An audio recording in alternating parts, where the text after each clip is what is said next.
Last one, video 11. Last one. Right, okay, we've only got a few social things to get through and some territorial behaviour and others. So, first one, what different types of social groupings can you have? What societies, what social groupings do you have?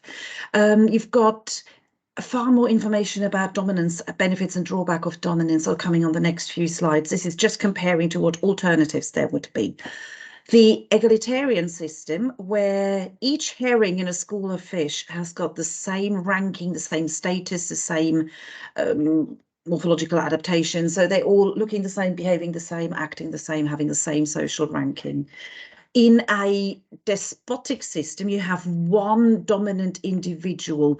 The wolves are very good at displaying that dominant behavior where you've got one alpha male and all others are submissive. Let's ignore the females at the moment, but all other males are submissive to that one alpha male. The females have a bit of a trickier situation here in terms of society. Now, there's a third way in which you can have it. You can have linear. So that means instead of where the wolves, in wolves, you've got one dominant and all others are kind of equally submissive.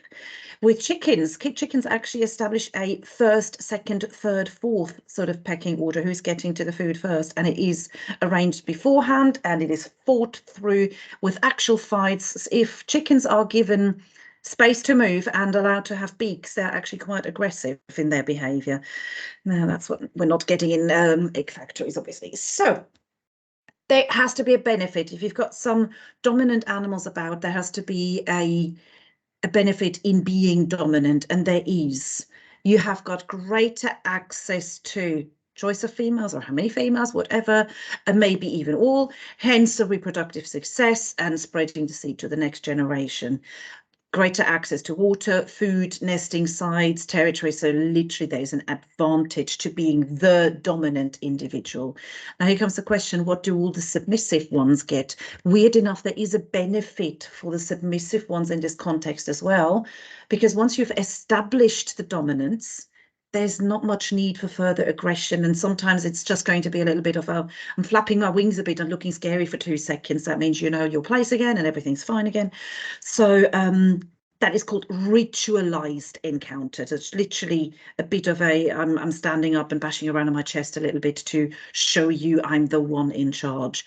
But the benefit then is actually you've got your pattern of who's meant to be eating, who's in charge of selecting males, mates and territories. There is, weird enough though, a disadvantage to being the dominant as well in some cases. Now with mole rats, the dominant, the queen, is living actually quite a stressful life. She's non-stop chasing and subduing others in her little social grouping, and that non-stop aggressive behavior is causing the submissive ones to actually become infertile. It's a suppression of hormones, so no LH and no testosterone is being produced. So you're not going to get fertility in all the others. As soon as you remove the queen, they all go fertile. As soon as you remove one of them individual, they go fertile. So it's the queen's aggressive behavior, which stresses her out. So the glucocorticoids and steroids, the stress hormones that the female, the queen, is under, is actually causing her immune system to be suppressed a little, and all sorts of mole rat cuffs and sniffles take over, and osteoporosis as well, so bones going brittle. It can have a drawback being the dominant.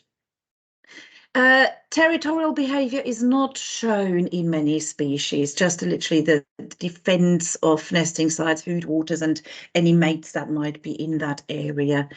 The territorial signposting you're going to get, you might recognise that this is actually a dog in the GIF trying to spread the wheat as high up as possible, scent marking. It's usually smell, sight, or sound communication. Some bird song, for example, that's sound communication. Now, what information is being passed on to anyone coming around, and in this case, sniffing what's there or hearing what is being sung by a songbird.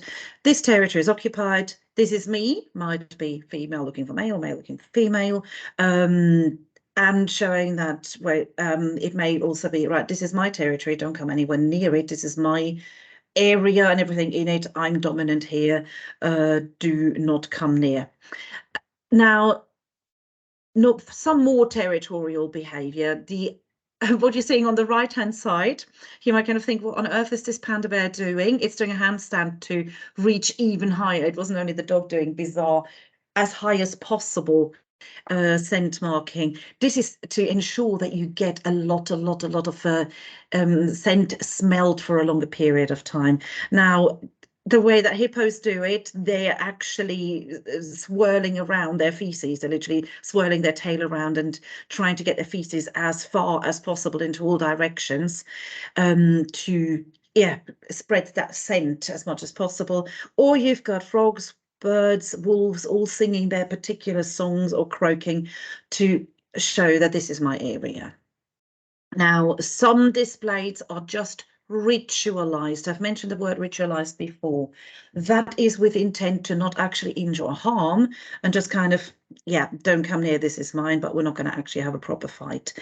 Cats are very territorial. You might have heard them in the middle of the night howling at each other and making it obvious this is mine. Their postures, they're sort of arching their backs upwards, talking, spitting, yowling, so all sorts of noises that they're producing. And usually the intruder will get it and just run off.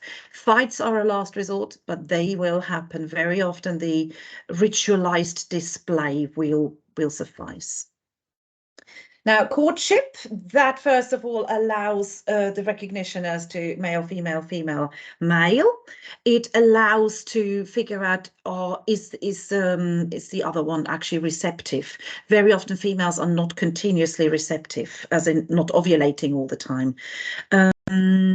Recognition of which ones are sexually mature is kind of a key one to some monkey species, where actually you've got the males, the alpha male mostly, checking out the female's rear end for color changes and swollenness to see as to whether or not the female is ready. It can involve all sorts: dances, touching, singing, smells, displays, fighting, and the key is to just reproduce and produce as many offspring as possible in the next generation. Now, sexual selection can be intra, so that's male-male. You should know the words intra and inter at the moment already. So intrasexual selection, so mostly male-male competition of walruses are kind of the key ones there: lions, elephants, seals, and it leads to more aggressive males because they then need to find out who's going to actually be the one spreading their seeds. In birds, the intersexual selection is slightly different. The females get to pick, and the females in many bird species pick a male that either dances best, sings the best, does the best sort of show.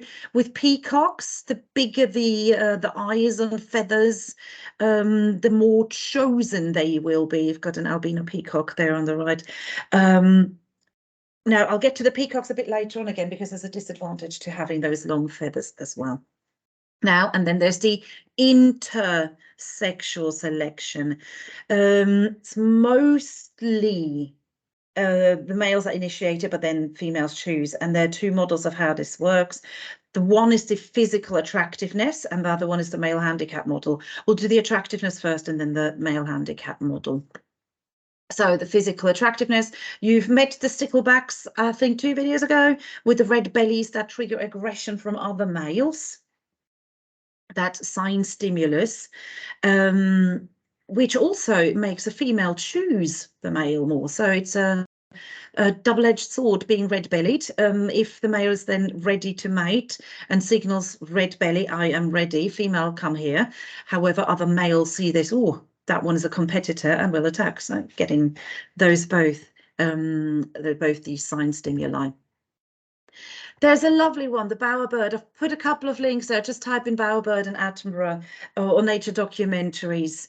Females choose the one who's putting on the best show, and the best show seems to involve blue things, and the nest seems to be surrounded in blue things. So if a male bowerbird can do their dancing and buzzing and flapping and literally fluff it, it's a whole display that the male bird has to kind of show off with to attract females to his nest, and the nest is then being inspected if it's got enough bits in it, and blue bits will be found anywhere if they're plastic or not. It's whatever's blue, it will find it.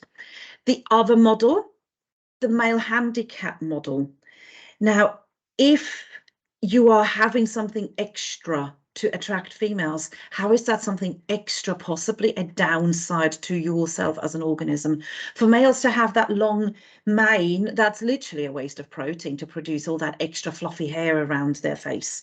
So waste of protein, waste of ATP used in protein synthesis, which may not be too much of a waste, but it is still a male handicap in that context. Now, for a peacock, if the selection advantage is female will choose you out of the lek of other. Lek is a grouping of male birds, and if a female bird then comes along and picks the one with most eyes, so therefore would be an evolutionary success in that. However, if Bengal tiger catches you in the wild, then obviously that's not going to lead to reproductive success at all. It's going to lead to the genome dying out in this context. Now, you should have heard this context, sexual dimorphism. We did that in evolution, I think.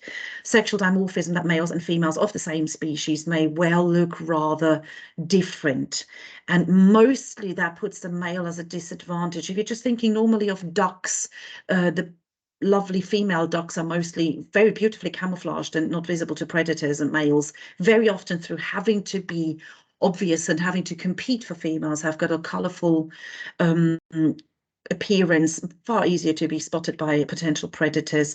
Various examples here of that whole fighting amongst each other with the beetles, having a more elaborate fighting apparatus. That's a waste of good chitin. To have to produce that is just, yeah, extra expenditure.